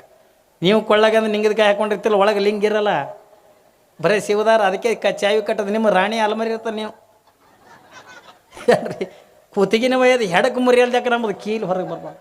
ಯಾಕ್ರಿ ಕೀಲಿ ಹೊರಗೆ ತೆಗಿಯಂಗಿಲ್ಲ, ಅಷ್ಟು ಜಿಪುಣತನ ಮಾಡಿ ಕಂಜೂಸ್ತನ ಮಾಡಿ ಏನ್ರಿ, ಲಕ್ಷ್ಮೀ ಗುಡಿಗೆ ಅಂತ ಪಟ್ಟಿ ಕೂಡ್ಲಾರ್ದಂಗೆ ಜಿಪುಣತನ ಮಾಡಿ ನಾವೆಲ್ಲ ಗಳಿಸಿಡ್ತೀವಲ್ಲ, ಇನ್ನೊಬ್ರಿಗೆ ನೋಡ್ರಿ ಗಳಿಸಿಡ್ಬೇಕಾಗಿತ್ತು. ಒತ್ತ ನಿಯತ್ತಿನಿಂದ ದುಡ್ದವನಿಗೆ ಎಂದೂ ರೊಕ್ಕ ಹಿಂದೆ ಉಳಿಯಲ್ಲ. ಯಾವ ಏನ್ರಿ ನಿಯತ್ತಿನಿಂದ ದುಡ್ದಿರ್ತಕ್ಕಂಥ ವಯಸ್ಸು ಕಾಲಕ್ಕೂ ಕೂಡ ಶ್ರೀಮಂತ ಆಗಕ್ಕಾಗಂಗಿಲ್ಲ. ಆದ್ರೆ ನಾವು ಇನ್ನೊಬ್ರಿಗೆ ಮೋಸ ಮಾಡಿ, ಇನ್ನೊಬ್ರಿಗೆ ಅನ್ಯಾಯ ಮಾಡಿ ಏನ್ರಿ, ಇನ್ನೊಬ್ರಿಂದ ಕೀಸೆ ಕತ್ತರಿಸಿ ಏನ್ರಿ 10 ರೂಪಾಯಿ ಮಾಲ್ 100 ರೂಪಾಯಿಗೆ ಮಾರಿ ನಾವೇನು ರೊಕ್ಕ ಗೊಳೆ ಮಾಡಿರ್ತೀವಲ್ಲ ಏನ್ರಿ, ನಾವೆಲ್ಲ ರೊಕ್ಕ ಗೊಳೆ ಮಾಡಿರ್ತೀವಲ್ಲ, ನಾಳೆ ನಾವು ಹೋದಾಗ ಬರ್ತದೇನ್ರಿ? ನೀವು ಬಹುಶಃ ಅಲೆಕ್ಸಾಂಡ್ರನ ಚರಿತ್ರೆ ಕೇಳಿರ್ಬೇಕು ನೀವು. ಅಲೆಕ್ಸಾಂಡ್ರ ಅಗರ್ಭ ಶ್ರೀಮಂತ, ಅವ ಒಂದು ಕನಸು ಕಂಡಿದ್ದಂತೆ. ಯಾರು? ಅಲೆಕ್ಸಾಂಡ್ರ ಮಹಾರಾಜ. ಏನಂತ ಕನಸು ಕಂಡಿದ್ದ? ನಾವು ನೀವೆಲ್ಲ ನಮಗೆ ಕನಸು ಬೀಳ್ತಾವ, ನಮಗೆ ಎಂಥ ಕನಸು ಬೀಳ್ತಾವ್ರಿ? ನಾವು ಕನಸು ಕಾಣ್ತೀವಿ ಅಟ್ಟೆ, ಒಂದು 10 ತೊಲಿ ಬಂಗಾರ ತೊಗೊಳಂಗ, ಒಂದು ನಕ್ಲಸ್ ಮಾಡಿಸ್ಕೊಳಂಗ, ಪಾಟ್ಲಿ ಮಾಡಿಸ್ಕೊಳಂಗ ಏನ್ರಿ, ಕೈಯಾಗ ಒಂದು 5-6 ಉಂಗುರ ಮಾಡಿಸ್ಕೊಳಂಗ, ಹಿಂಗೆ ನಮಗೆ ಬೀಳ್ತಾವೆ ಕನಸು. ಬೇಡ ಒಂದು 10 ಎಕರೆ ಹೊಲ ತೊಗೊಳಂಗ, ಒಂದು ದೊಡ್ಡ ಮನೆ ಕಟ್ಟದಂಗ ನಮಗೆ ಬೀಳೋ ಕನಸನೇ ಬೇರೆ. ಆದ್ರೆ ಅಲೆಕ್ಸಾಂಡ್ರ ಮಹಾರಾಜ ಕನಸು ಏನು ಕಾಣ್ತಿದ್ದ? ಇಡೀ ವಿಶ್ವವನ್ನೇ ಯುದ್ಧಾಡಂದು ಗೆದಿಬೇಕು. ನೋಡ್ರಿ ಅವನ ಕನಸೇನೋ ಇಡೀ ವಿಶ್ವವನ್ನೇ ಗೆದಿಬೇಕು, ಇಡೀ ವಿಶ್ವದೊಳಗಿರ್ತಕ್ಕಂಥ ಸಕಲ ಸಂಪತ್ತನ್ನು ತನ್ನ ಮುಷ್ಟಿಯೊಳಗೆ ಇಟ್ಕೋಬೇಕು. ನೋಡ್ರಿ ಅವನ ಕನಸು ಎಂತದ? ಇಡೀ ವಿಶ್ವದೊಳಗಿರ್ತಕ್ಕಂಥ ಸಕಲ ಸಂಪತ್ತನ್ನು ತನ್ನ ಮುಷ್ಟಿಯೊಳಗೆ ಇಟ್ಕೋಬೇಕು ಅನ್ನುವಂಥ ಕನಸು ಕಂಡಿದ್ದ ಅಲೆಕ್ಸಾಂಡರ್ ಮಹಾರಾಜ. ಅವನ ಕಂಡಿರ್ತಕ್ಕಂಥ ಕನಸುಗಳನ್ನು 100 ರಾಜ್ಯಗಳನ್ನು ಗೆದ್ದ. ಆ 100 ರಾಜ್ಯದೊಳಗಿರ್ತಕ್ಕಂಥ ಸಕಲ ಸಂಪತ್ತನ್ನು ತನ್ನ ಮುಷ್ಟಿಯೊಳಗೆ ಇಟ್ಕೊಂಡಿರ್ತಕ್ಕಂಥ ಅಲೆಕ್ಸಾಂಡರ್ ಮಹಾರಾಜ. ಅವನಿಗೆ ಮುತ್ತು ರತ್ನ ವಜ್ರ ವೈಡೂರ್ಯ ಬಂಗಾರ ಬೆಳ್ಳಿ ಇದು ಯಾವುದಕ್ಕೂ ಕೂಡ ಕೊರತೆ ಇದ್ದಿಲ್ಲ. ಯಾಕ? 100 ರಾಜ್ಯದೊಳಗಿರ್ತಕ್ಕಂಥ ಸಕಲ ಸಂಪತ್ತನ್ನು ತನ್ನ ಮುಷ್ಟಿಯೊಳಗೆ ಇಟ್ಕೊಂಡಿರ್ತಕ್ಕಂಥ ಅಲೆಕ್ಸಾಂಡರ್ ಮಹಾರಾಜ. ಅಷ್ಟೆಲ್ಲ ಸಂಪತ್ತಿತ್ತು. ಆದ್ರೆ ಅಲೆಕ್ಸಾಂಡರ್ ಮಹಾರಾಜನಿಗೆ ಮುಪ್ಪು ಬತ್ತು. ವಯಸ್ಸು ಎಲ್ಲರಿಗೆ ಆಗೋದಿಲ್ರಿ ಏನ್ರಿ? ಹೇಳ್ತಾರಲ್ಲ ಒಬ್ಬ ಹಿಂದಿ ಸಂತ ಹೇಳ್ತಾನೆ, ಸುಬಹ ಕಾ ಬಚಪನ್ ಹಸ್ತೆ ದೇಖಾ ದುಪಾರಿ ಮಸ್ತ್ ಜವಾನಿ ಶ್ಯಾಮ್ ಕಥಂ ಕಹಾನತ್. ಹೆಂಗೆ ಒಂದು ದಿನಕ್ಕೆ ಅಂದ ಬೆಳಿಗ್ಗೆ ಮಧ್ಯಾಹ್ನ ಸಾಯಂಕಾಲ ತಗೊಂಡು ಹೆಂಗಿರ್ತಾವಲ್ಲ ಹಂಗೆ ಪ್ರತಿಯೊಂದು ಜೀವಿಗೂ ಬಾಲ್ಯ ಯೌವನ ಮುಪ್ಪು ಅನ್ನುವಂಥದ್ದು ಇದು ಎಲ್ಲ ರಾಜರಿಗೂ ಬರೋದೆ, ಪ್ರಜೆಗಳಿಗೂ ಬರೋದೆ, ಸನ್ಯಾಸಿಗಳಿಗೂ ಬರೋದೆ, ಸಂಸಾರಿಕರಿಗೂ ಬರೋದೆ. ಈ ಭೂಮಿ ಮೇಲೆ ಹುಟ್ಟಿರ್ತಕ್ಕಂಥ ಪ್ರತಿಯೊಬ್ಬ ಜೀವಿಗೂ ಕೂಡ 3 ಅವತಾರಗಳದಾವೆ, ಹೌದಲ್ರಿ? ಇದು ಎಲ್ಲರಿಗೂ ಕೂಡ ಬರೋದೆ. ಅಲೆಕ್ಸಾಂಡರ್ ಮಹಾರಾಜನಿಗೆ ಮುಪ್ಪು ಬಂದು ಬಿಡ್ತು. ಹಾಸಿಗಿಡದಿಂದ ಮಲ್ಕೊಂಡು ಬಿಟ್ಟ. ಮಲ್ಕೊಂಡಂದ ಏಳ್ಲಿಕ್ಕಾಗಲಿಲ್ಲ, ಕುಂದ್ರಲಿಕ್ಕಾಗಲಿಲ್ಲ. ಹಾಸಿಗಿಡದಿಂದ ಒಂದು ಸವನಂದ ಕಣ್ಣೀರು ಹಾಕ್ಲಿಕ್ಕೆ ತಾನ ಅಲೆಕ್ಸಾಂಡರ್ ಮಹಾರಾಜ್. ನೋಡು ಯಾಕೆ ಹೇಳ್ಬೇಕ್ರಿ, ಅವನಲ್ಲಿಂದ ಬಂಗಾರ ಕಮ್ಮಿ ಇಲ್ಲ, ಬೆಳ್ಳಿ ಕಮ್ಮಿ ಇಲ್ಲ, ಯಾವ ಒಡವೆ ವಸ್ತುಗಳಿಗೆ ಕೂಡ ಕಮ್ಮಿ ಇಲ್ಲ. ಆದ್ರೂ ಕೂಡ ಮುಪ್ಪಿನ ಕಾಲದೊಳಗ ಅಲೆಕ್ಸಾಂಡರ್ ಮಹಾರಾಜ ಕಣ್ಣೀರು ಹಾಕ್ಲಿಕ್ಕತ್ತಾನೆ. ಹಿಂಗೆ ದುಃಖ ಮಾಡ್ತಾ ಮಾಡ್ತಾ ಕೈ ಒಳಗಿರ್ತಕ್ಕಂಥ ಮಂತ್ರಿಗಂದ ಕರೆದ, ಮಂತ್ರಿ ಇಲ್ಲಿ ಬಾ ಇಲ್ಲಿ. ಏನು ಪ್ರಭು ಅಂದ, ನನ್ನ ಜೀವನದೊಳಗೆ ಒಂದೇ ಒಂದು ಕೊನೆ ಆಸೆ ಇದೆ. ನನ್ನ ಜೀವನದೊಳಗೆ ಒಂದೇ ಒಂದು ಕೊನೆ ಆಸೆ ಇದೆ. ನಾನು ಇವತ್ತಿನ ತನಕ ನಾನು ಏನು ಆಸೆ ಪಟ್ಟಿನಲ್ಲ ಅದನ್ನು ಇನ್ನೊಬ್ಬರಿಗೆ ಕೈ ಚಾಚಿ ಅಂದ್ರೆ ನಾನು ಎಂದೂ ಕೂಡ ಕೇಳಿಲ್ಲ. ನಾನು ಏನೇ ಇದ್ರೂ ಕೂಡ ಯುದ್ಧವನ್ನು ಆಡಿ ಗೆದ್ದಿರ್ತಕ್ಕಂಥವ ನಾನು. ಆದ್ರೆ ನನ್ನ ಜೀವನದೊಳಗೆ ಒಂದು ಕೊನೆ ಆಸೆ ಅದ, ನನ್ನ ಆಸೆಯನ್ನು ನೀನು ಈಡೇರಿಸ್ತೇನೋ ಒತ್ತಿಕೊಂಡೊಂದು ಪ್ರಶ್ನೆ ಮಾಡ್ದ ಮಂತ್ರಿಗೆ. ನೋಡು, ನನ್ನ ಕೊನೆ ಆಸೆ ಅಂತ ನೀನು ಈಡೇರಿಸ್ತೇನೋ ಒತ್ತಿಕೊಂಡಂದು ಕೇಳ್ದ. ಮಂತ್ರಿ ಅಂತಾನೆ, ಪ್ರಭು ಏನಿದು ಆಸೆ, ನೀವು ನನಗೆ ಈಡೇರಿಸ್ತೇನೋ ಒತ್ತಿಕೊಂಡು ನೀವು ನನಗೆ ಕೇಳಬಾರ್ದು. ಯಾಕಂತ ಅವ್ರು ರಾಜರು, ಈ ರಾಜ್ಯವನ್ನು ಆಳ್ತಕ್ಕ 100 ರಾಜ್ಯದ ಒಡೆಯರಾಗಿರ್ತಕ್ಕಂಥವ್ರು. ನಾನು ನಿಮ್ಮ ಕೈ ಕೆಳಗೆ ಕೆಲಸ ಮಾಡ್ತಕ್ಕಂಥ ಒಬ್ಬ ಸಾಮಾನ್ಯ ಮಂತ್ರಿ. ನಾನು ನೀವು ಕಾಲಿನಿಂದ ತೋರಿಸಿರ್ತಕ್ಕಂಥದ್ದನ್ನು ಅಳ್ಳೆತ್ತಿದಿಂದ ಮಾಡಬೇಕು, ಇದು ನನ್ನ ಕರ್ತವ್ಯ. ನಿಮಗೆ ಏನು ಕೊನೆ ಆಸೆ ಅದು ಹೇಳ್ರಿ, ಇನ್ನೊಂದು 8 ರಾಜ್ಯಗಳನ್ನು ಗೆದ್ದುಕೊಂಡು ತರಲಿ ಅನ್ನೋ ಒಂದು ಮಂತ್ರಿ. ಹಿಂದೆ ಹೇಳ್ತಾರಲ್ಲ ಶರಣರು, ಸಿರಿಯ ನಿತ್ತಡೆ ಬಲ್ಲೆ, ಕರಿಯ ನಿತ್ತಡೆ ಬಲ್ಲೆ, ಹಿರಿದಪ್ಪ ರಾಜ್ಯ ಪದವಿ ನಿತ್ತಡೆ ಬಲ್ಲೆ. ಹೆಂಗಂದ್ರೆ ಶರಣರನ್ನು ಹೇಳ್ತಾರಲ್ಲ, ರಾಜ ಅಲೆಕ್ಸಾಂಡರ್ ಮಹಾರಾಜ ಕಣ್ಣೀರು ಹಾಕಲಿಕ್ಕತ್ತ, ಮಂತ್ರಿ ಯಾವ ರಾಜ್ಯನೂ ಬೇಕಾಗಿಲ್ಲ. ಹಾಗಾದ್ರೆ ನಿಮ್ಮ ಕೊನೆಯ ಆಸೆ ಅಂತಕ್ಕಂಥ ಏನದ ಅದನ್ನ ಹೇಳ್ರಿ, ಏನದ ಹೇಳ್ರಿ ಎತ್ತಿಕೊಂಡಾಗ ಅಲೆಕ್ಸಾಂಡರ್ ಮಹಾರಾಜನ ಆಸೆ ನೋಡ್ರಿ ಎಂಥದ್ದು. ಇಂಥದ್ದು ಬಹುಶಃ ಜೀವನದೊಳಗೆ ಯಾರು ಕೂಡ ಬಯಸಿಲ್ಲ, ಯಾರು ಕೂಡ ಬಯಸಿಲ್ಲ. ಅವನ ಆಸೆ ಏನದ, ಮಂತ್ರಿ ಇನ್ನೇನು ನನಗೆ ಸಾವು ಸಮೀಪ ಬಂದುಬಿಟ್ಟದಪ್ಪ. ರಾಜ ಅಂತಾನೆ, ನನ್ನ ಸಾವು ಸಮೀಪ ಬಂದುಬಿಟ್ಟ, ಇನ್ನೇನು ಸ್ವಲ್ಪ ದಿವಸದೊಳಗೆ ನಾನು ಸತ್ತು ಹೋಗಿಬಿಡ್ತೇನೆ. ಆದರೆ ನಾನು ಸತ್ತಿರುವಂಥ ಪ್ರಸಂಗದ ಒಳಗ ನನ್ನ ಹೆಣದ ಮೆರವಣಿಗೆ ಮಾಡ್ತಿರ್ತಿದೆಯಲ್ಲ, ಹೆಣದ ಮೆರವಣಿಗೆ ಮಾಡುವಂಥ ಪ್ರಸಂಗದ ಒಳಗ ನನ್ನ 2 ಕೈಗಳನ್ನು ಎದೆ ಮೇಲೆ ಇಟ್ಟು ಕಟ್ಟಿ ನನ್ನ ಹೆಣದ ಮೆರವಣಿಗೆ ಮಾಡಬೇಡಪ್ಪ. ನೋಡ್ರಿ ಆಸೆ ಅಂತ, ನನ್ನ 2 ಕೈಗಳನ್ನು ಕುಲ್ಲ ಬಿಟ್ಟೆಂದು ಮೆರವಣಿಗೆ ಮಾಡು. ಮಂತ್ರಿ ಅಂತಾನೆ, ಪ್ರಭು ಇದೇನು ಯುದ್ಧ ಆಡಿ ತರೋದ, ಏನಿದೆ ಇದೇನೇನು ರೊಕ್ಕ ಖರ್ಚು ಮಾಡಿ ತರೋದ, ನಾನು ಬಂಗಾರ ಖರ್ಚು ಮಾಡಿ ತರೋದು. ನೋಡ್ರಿ ಅಲೆಕ್ಸಾಂಡರ್ ಮಹಾರಾಜ ಬಯಸ್ತಕ್ಕಂಥ ಏನ್ರಿ ಕೊನೆ ಪ್ರಸಂಗದ ಒಳಗೆ ಕೇಳತಕ್ಕಂಥ ಕೊನೆ ಆಸೆ ಅಂತಕ್ಕಂಥ ಎಂಥದದ. ಇಂಥದ್ದು ಯಾರೇ ಬಯಸಿವೇನ್ರಿ ನಾವೆಂಥವು ಬಯಸವ್ರಲ್ಲ. ನೋಡ್ರಿ ಮುದುಕರು ಮಕ್ಕೊಂಡಿರ್ತಾವ, ಮಾತಾಡ್ಸಕ್ಕೆ ಹೋಗಿರ್ತೀವಿ ನಾವು, 5 ರೂಪಾಯಿ ಬಿಸ್ಕೆಟ್ ಪುಡಿ ತೊಗೊಂಡು ಹೋಗಿರ್ತೀರಲ್ಲ. ಮುತ್ಯ ನಿನಗೇನ್ರ ಕೊನೆ ಆಸೆ ಆದೇನು? ನನಗೆ ಆಕೆಗೆ ನೋಡಂಗಾಗ್ಯದು ಯಪ್ಪ. ಇವು ನಮ್ಮ ಹುಣಿಗೆ ಹೋಗಾಗ ನೋಡಿ ಏನು ಮಾಡವನ್ನ ಮುದುಕಿ ಕೇಳ್ರಿ ನೀವು, ಅಜ್ಜಿ ಆರಾಮಿದೇನು, ಏನಂದೇನು ಕೊನೆ ಆಸೆ?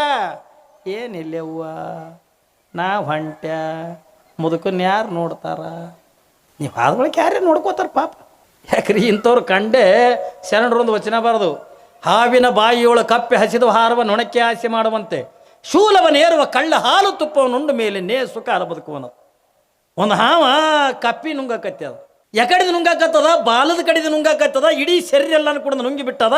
ಇನ್ನೇನು ಕಪ್ಪಿದಿಂದ ಬಾಯಿ ಕಣ್ಣ ಎಡ್ಡೆ ಹೊರಗುಳದವ. ಅದಕ್ಕೂ ಗೊತ್ತದ ಕಪ್ಪಿಗೆ, ಅಯ್ಯೋ ನನಗೆ ಹಾವು ನುಂಗ್ಲಕತ್ತದಲ್ಲ, ಇನ್ನೊಂದು ಕ್ಷಣದಾಗ ಸಾಯ್ತೀನಿ ಅನ್ನುವಂಥ ಅರಿವಿದ್ರು ಆ ಕಪ್ಪಿ ವಿಚಾರ ಮಾಡ್ತತ್ತ, ತಾನು ಕುಂತದ ಹಾವಿನ ಬಾಯಾಗ ಕುಂತಿರ್ತಕ್ಕಂಥ ಕಪ್ಪಿಗೆ ಹೊಟ್ಟೆ ಸಿತ್ತತ್ತೆ, ಇದ್ರಿಗೆ ಒಂದು ನೊಣ ಹಾರಾಡ್ತಿತ್ತ, ಆ ನೊಣ ತಿನ್ಬೇಕತ್ಕೊಂಡು ನಾಲಿಗೆ ಚಾಸ್ತಿತ್ತ. ಈ ನೊಣ ತಿಂದು ಎಟ್ಟೋದು ಬದುಕೋದ್ರಿ, ಇಡೀ ಶರೀರ ಕೂಡ ನುಂಗಿ ಬಿಟ್ಟದ ಹಾವ. ಮುಂದೆ ಒಂದು ಮಾತು ಹೇಳ್ತಾನ ಏನ್ರಿ, ಶೂಲವ ನೇರುವ ಕಳ್ಳ ಹಾಲು ತುಪ್ಪವನ್ನು ಉಂಡು ಮೇಲೆ ನೇಸು ಕಾಲ ಬದುಕೋನು. ಕೊನೆ ಪ್ರಸಂಗ ಬಂದದ, ಅವನಿಗೆ ಗಲ್ಲು ಶಿಕ್ಷೆ ಆಗ್ಯದ. ಕುತ್ತಿಗೆಗೆಂದ ಹಗ್ಗ ಹಾಕ್ಯಾರ, ಮುಖಕ್ಕೆ ಕರಿ ಅರಿವಿ ಹಾಕ್ಯಾರ. ಒಂದು ಕಡೆಗೆ ಪೊಲೀಸರು ನಿಂತಾರ, ಒಂದು ಕಡೆಗೆ ವಕೀಲರು ನಿಂತಾರ, ಜಡ್ಜ್ ನಿಂತಾನೆ, ರಾಜಕಾರಣಿಗಳು ನಿಂತಾರೆ. ಕೊನೆ ಪ್ರಸಂಗದೊಳಗೆ ಒಬ್ಬ ಪೊಲೀಸ್ ಅಧಿಕಾರಿಯಿಂದ ಹೋದ, ತಮ್ಮ ನಿನ್ನ ಮರಣ ಅಂತಕ್ಕಂಥ ಸಮೀಪ ಬಂದದೆ, ಇನ್ನು ಕೇವಲ 10 ನಿಮಿಷ, ಯಾಕಂದ್ರೆ ಟೈಮ್ ಟು ಟೈಮ್ ಗಲ್ಲಿಗೆ ಏರಿಸ್ತಾರ. 1 ಸೆಕೆಂಡ್ ಕೂಡ ಆ ಕಡೆ ಆಗಿಬಿಡಂಗಿಲ್ಲ, ಅಟ್ಟು ಕೋರ್ಟಿಂದ ನಿಯಮಗಳಿರ್ತವೆ.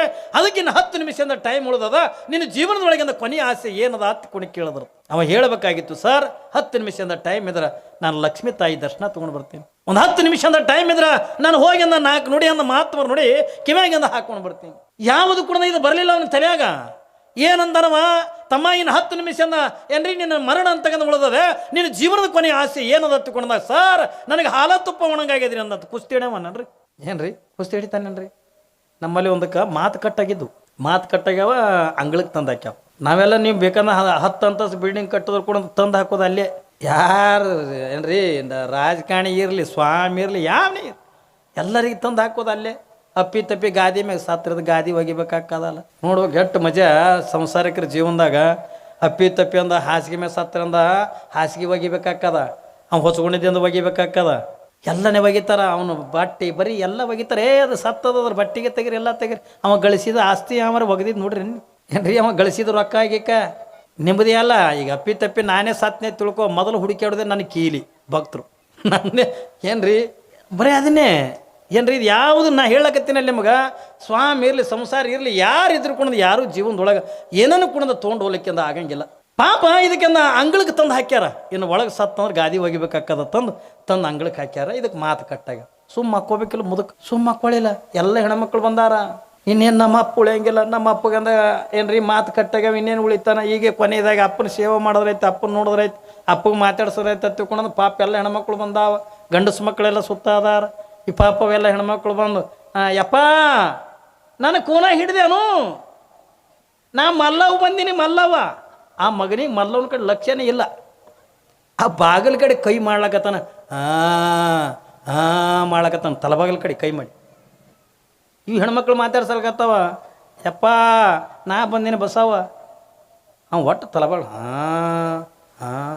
ಇವ ಒಟ್ಟು ಬಾಗಿಲ ಕಡೆ ಕೈ ಮಾಡ್ಬೇಡ ಅನ್ನೋದ್ರಾಗ ನೀವು ಹೆಣ್ಮಕ್ಳಂದು ಅವ್ರು ಅಣ್ಣತಮ್ರಿಗೆ ಹೆಣ್ಣ ನಮ್ಮಪ್ಪ ಎಲ್ಲೇ ಏನೋ ಇಟ್ಟಂಗೆ ಕಾಣ್ತಾನ. ಅದು ಹೇಳ್ಬೇಕತ್ತಾರ ಬಾಯಿ ಬರ್ಲಾಗ. ಏನಾರು ಮಾಡಿ ನಮ್ಮಪ್ಪ ಅಂದ ಒಂದು 2 ಮಿನಿಟ್ ಅಂದ ಮಾತಾಡಂತ ಡಾಕ್ಟ್ರುಗಳು ಯಾರು ಇದ್ರು ನೋಡು ಅಂದ್ಕೊಳ್ಳಿ. ಅವನು ಬರೋಬರಿ ಅಂದ. ಮತ್ತು ಎಲ್ಲರೂ ಒಂದು 10 ಲಕ್ಷ ರೂಪಾಯಿ ಯಾರಿಗಾರು ಕೊಟ್ಟಿದ್ದಂದ್ರೆ ಇವ ಸತ್ನಂದ್ರೆ ನೀವು ಜೋಡಿನ ಹೋಗ್ಬಿಡ್ತದಲ್ರಿ. ಎಲ್ಲರೂ 1 ಕಿಲೋ ಬಂಗಾರ ಗಿಂಗಾರ ಮುಚ್ಚಿಟ್ಟಿದ್ದಂದ್ರೆ ಇವ ಸತ್ನಂದ್ರೆ ಇವನು ಸಂಗಟೆ ಹೋಗ್ಬಿಡ್ತದೆ. ಏನು ಮಾಡ್ಬೇಕೀಗ ಒಟ್ಟು ಕೈ ಬಿಡಲಾಗನ. ಪಾಪ ಅಣ್ಣತಮ್ಮರು ಊರಾಗ ಅಂತ ಡಾಕ್ಟರ್ ಇದ್ರು, ಚಲೋ ಡಾಕ್ಟರ್ ಇದ್ರು. ಡಾಕ್ಟರ್ ಸರ್ ನಮ್ಮ ಅಪ್ಪಗಿಂದ ಮಾತು ಕಟ್ಟಾಗಿದ್ರಿ, ಏನೋ ಹೇಳ್ಬೇಕತ್ತಾನ ಅವನಿಗೆ ಒಟ್ಟು ಬಾಯಿ ಬರ್ಲಾಗೈತಿ, ಮಾತು ಬರ್ಲಾಗ್ಯಾವ, ಏನಾರು ಮಾಡಿರಿ ಡಾಕ್ಟರ್ ಸಾಹೇಬ್ರು ಒಂದು 2 ಮಿನಿಟ್ ನಮ್ಮ ಅಪ್ಪ ಮಾತಾಡಂಗೆ ಮಾಡ್ರಿ. ಡಾಕ್ಟ್ರ್ ಅಂದರು 2 ಮಿನಿಟ್ ಯಾಕಪ್ಪ, ಸುಮಾರು 1 ತಾಸು ಮಾತಾಡೋಂಥ ಇಂಜೆಕ್ಷನ್ ಅದು ನಂಬಲ್ಲಿ. ಈಟೆ ಕಾಸ್ಟ್ಲಿ ಹಾಕದ ಏಟು 20,000 ರೂಪಾಯಿ ಒಂದು ಇಂಜೆಕ್ಷನ್. ಹೋಗಲ್ಲಕ್ಕ ಅಂದಿಮ್ಮ 20,000 ರೂಪಾಯಿ ಹೋಗಲ್ಲಕ್ಕ. ಎಲ್ಲರೂ ಒಂದು 10 ಲಕ್ಷ ರೂಪಾಯಿ ಇಟ್ಟಿದ್ರೆ ಏನ್ರಿ ಬೇಡ. ಎಲ್ಲರೂ 1 ಕಿಲೋ ಬಂಗಾರ ಇಟ್ಟಿದ್ನು ಅಂತಂದ್ರೆ ಹೋಗಿಬಿಡ್ತದಲ್ಲ. ಆಯ್ತು ಸರ್ 20,000 ರೂಪಾಯಿ ಕೊಡ್ತೀನಿ ನಮ್ಮ ಅಪ್ಪಗೆ ಒಂದು 2 ಮಿನಿಟ್ ಅಂತ ಮಾತಾಡಂಗೆ ಮಾಡ್ರಿ. ಆಯ್ತಪ್ಪ ತಿಳ್ಕೊಂಡು ಪಾಪ ಡಾಕ್ಟ್ರು ಬ್ಯಾಗ್ ತೊಗೊಂಡು ಬಂದರು. ಬರೋದಕ್ಕೆ ಹೆಣ್ಮಕ್ಳು ದೊಡ್ಡ ಖುಷಿ. ಇವೆಲ್ಲ ಒಬ್ರಿಗಾರ ಅಯ್ಯ ನಮ್ಮ ಅಪ್ಪ ಬಂಗಾರ ಹೆಂಗೆ ಇಟ್ಟು ನಾವು ನಾವು ಕೊಳ್ಳ ಪಾಟ್ಲಿ ಮಾಡಿಸ್ಕೊತೀನಿ. ಒಬ್ಬಾಕಿದ್ರೆ ಬಿಲ್ವಾರ ಮಾಡಿಸ್ಕೊತೀನಿ ಅಂತ ಒಬ್ಬಾಕಿ. ನಿನ್ನ ನನ್ನ ಬಲ್ಲಿ ಅಡ್ಡು ಅವ್ಯಾವ ನಾನು ನಕ್ಲೆಸ್ ಮಾಡಿಸ್ಕೊತೀನಿ ಮತ್ತೊಬ್ಬ. ಇವರು ಇಲ್ಲಿ ಪ್ಲ್ಯಾನ್ ಹಾಕ್ಯಾರ. ಅಣ್ಣತಂಬ್ರಿ ಅಂತ ಪ್ಲ್ಯಾನ್ ಹಾಕ್ಯಾವ. ಎಲ್ಲರೂ ಒಂದು 10 ಲಕ್ಷ ರೂಪಾಯಿ ನಮ್ಗೆ ಕೊಡ್ತೋಳು ಸಾಲರ ಮುಡ್ತದಲ್ಲ. ಇವೆಲ್ಲ ಲೆಕ್ಕ ಹಾಕ್ಯಾವ. ಡಾಕ್ಟ್ರ್ ಬಂದ್ಕೊಳ್ಳಿ ದೊಡ್ಡ ಖುಷಿ ಆಯ್ತಾ. ಸರಿ ಡಾಕ್ಟ್ರ್ ಬಂದ್ರೆ ಸರಿ ಎಲ್ಲರೂ ಸರದ ಕುಳೆನ ಇದಕ್ಕೆ ಕೈ ಬಿಟ್ಟಿದ್ದಿಲ್ಲಿನ ಮಾಡ್ತಿತ್ತು. ಒಟ್ಟು ಯಾರಿಗೆ ನೋಡಲ್ಲ ಅದು ಒಟ್ಟು ಯಾವಾಗಿಂದ ಡಾಕ್ಟ್ರು ಬಂದ ಸರಿಪ್ಪ ಇಂಜೆಕ್ಷನ್ ಮಾಡೋದು. ಯಾವಾಗಿಂದ ಇಂಜೆಕ್ಷನ್ ಮಾಡಿದ್ರು ರಟ್ಟಿಗೆ ಆದರೂ ಕೈ ಬಿಟ್ಟಿಲ್ಲ. ಕಡೆಗಿಂದ ಡಾಕ್ಟರ್ ಸಾಹೇಬ್ರ ಮಾತಾಡ್ತಾನೇನ್ರಿ. ಈಗ ನಮ್ಮಪ್ಪ ಮಾತಾಡ್ಸ್ರಿ. ದೊಡ್ಡ ಖುಷಿ ಆಯ್ತು. ಏನು ಹೇಳ್ತಾರೆ ಏನಿಲ್ಲ, ರೊಕ್ಕದ್ದು ಹೇಳ್ತಾರೆ, ಬಂಗಾರದ ಹೇಳ್ತಾರೆ. ಎಲ್ಲ ಪಾಪ ಹೆಣ್ಮಕ್ಳೆಲ್ಲ ಸುತ್ತಮುತ್ತ ಗಪ್ಪು ಎಲ್ಲರೂ ಕೈ ಕೈಲಕತ್ತ ಯಪ್ಪ ಅಂದರು. ಏನು ಅಂದ. ದೊಡ್ಡ ಖುಷಿ ಆಯಿತು ಎಲ್ಲರಿಗೆ. ನಮ್ಮಪ್ಪಗೆ ಮಾತು ಬಂದು ಮತ್ತು ಬಾಗಿಲು ಕಡೆ ಕೈ ಮಾಡಕತ್ತಿದ್ದೆಲ್ಲ ಮತ್ತು ಯಾರಿಗೆ ರೊಕ್ಕ ಕೊಟ್ಟಿದ್ಯೇನು ಅಂದರು. ಇಲ್ಲೋ ಯಪ್ಪ ಅಂದ. ಇಲ್ಲ ಅಂದ. ಹೇಳ್ತೀನಿ ನಾನು ನಿಮಗೆ ಇಲ್ಲ ಅಂದು ಕೂಡ ನೀವು ಕೂಡ ಅರ್ಧ ನಿಶಾನೆ ಹಿಡಿತು ಗಂಡ್ಮಕ್ಳು. ಮತ್ತು ಇಲ್ಲ ತಗೊಂಡನ್ನಕತ್ತಿಲ್ಲ. ಮತ್ತು ಎಲ್ಲರೂ ಬಂಗಾರ ಗಿಂಗಾರ ಇಟ್ಟಿದ್ದೇನು? ಏನು ಇಟ್ಟಿಲ್ಲೋ ಯಪ್ಪ. ಮತ್ತು ಬಾಗಿಲು ಕಡೆ ಕೈ ಮಾಡ್ಲಕತ್ತಿದ್ಯಾಕ ಅಲ್ಲಿ ಎಮ್ಮೆ ಕರ ಕಸಬರಿಗೆ ತಿಲ್ಲಕತ್ತದ ಹೊಡಿ ಅಂತ ನೋಡ್ರಿ.